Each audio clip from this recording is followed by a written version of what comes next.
Bonjour, bonjour à toutes et à tous.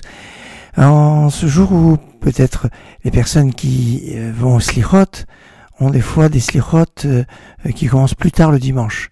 Alors peut-être l'occasion justement de partager cette chronique avec ceux qu'on a perdu du lundi au vendredi, parce que à cet horaire-là ils sont déjà au slichot, bien qu'il y ait des personnes qui commencent les slichot plus tard. Les slichot, ce sont ces prières qu'on fait pendant le mois d'Elul, dans le rite séfarade depuis le début du mois d'Elul jusqu'à Kippour, comme pendant 40 jours, sauf Shabbat évidemment et Rosh Chodesh, dans le rite ashkénaze dans la dernière semaine avant Rosh Hashanah. Et j'aimerais aujourd'hui aborder l'origine, qui parle le premier de ces slichot. Alors, trouver trois sources intéressantes. La première source, c'est le Sefer Manig, Rabbi Avraham ben Nathan, le Ravan, qui naît à Lunel en 1155 et qui est, on ne sait pas pourquoi il est parti en Espagne, mais enfin, on le retrouve à la fin de sa vie en 1215, il décède à Tolède.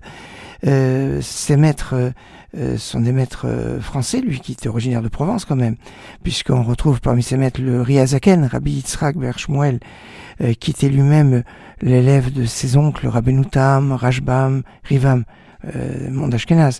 Aussi, un de ses maîtres, c'est Rabbi Didia de Melun et Rabbi Chaim Cohen de Paris. Le Sefer Manig, Rabbi Avraham ben Nathan, c'est une première source qui nous parle des slichot. Exactement de quand à quand, pas vraiment de précision, mais en tout cas, il nous en parle. C'est donc une première source arabe d'origine française. Le deuxième est de Barcelone, c'est le Ran, Rabbi Nissim Garondi, Rabbi Nissim de Gérone, dont on retrouve le commentaire sur les pages du Rif de Rabbi Israël El-Fassi. Et il est né à Barcelone en 1290, il est niftar en 1376, toujours à Barcelone. C'est l'une des autorités sur lesquelles Rabbi Yosef Karo s'est basé, un des 8 sur lesquels il s'est basé, et qui cite dans son introduction au Beth Yosef, pour nous donner un petit peu la mesure de la grandeur au niveau de l'autorité. Parmi ses maîtres, on retrouve le Rashba, c'est un peu l'école du Ramban, de Nachmanide. Et parmi ses élèves, on trouve le Ribash, Rabbi Yitzhak bar Sheshat, le grand maître d'Alger, qui après va partir d'Espagne et va être le maître d'Alger par excellence.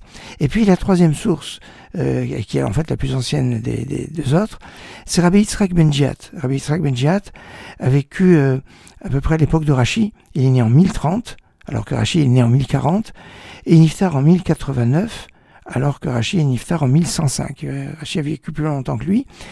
Et il écrit notamment un livre qui s'appelle Mea She'arim, ou qui s'appelle des fois Sha'arei Simcha. Et il cite les Gaonim, et il cite Rav Hai Gaon, mais qui faisait les slichot que pendant les 10 jours de pénitence, de Rosh Hashanah jusqu'à Kippour, aussi Rav Cohen Tzedek. Le Rambam Maïmonide aussi, dans les Chot Teshuvah, au chapitre 3, l'Acha 4, ramène la tradition de faire les slichot que pendant Seret Yemei Teshuvah, et pas depuis le début du mois d'Elul. Depuis le début du mois d'Elul, on retrouve une référence très remarquée, c'est le Harizal. Dans le Sha'ar HaKavanot, il fait remarquer que l'habitude du Harizal, alors qu'il était d'origine ashkénaze, eh bien, faisait les slichot depuis le début du mois d'Elul.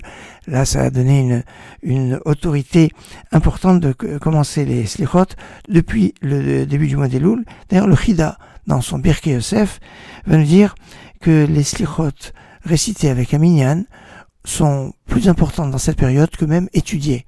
Alors, les slichot avec un minyan. Est-ce qu'on peut faire les slichot sans minyan? C'est ce qu'on aborderons une prochaine fois. Pour l'heure, je vous souhaite Shavua Tov et de bonnes slichot si vous allez pour les slichot.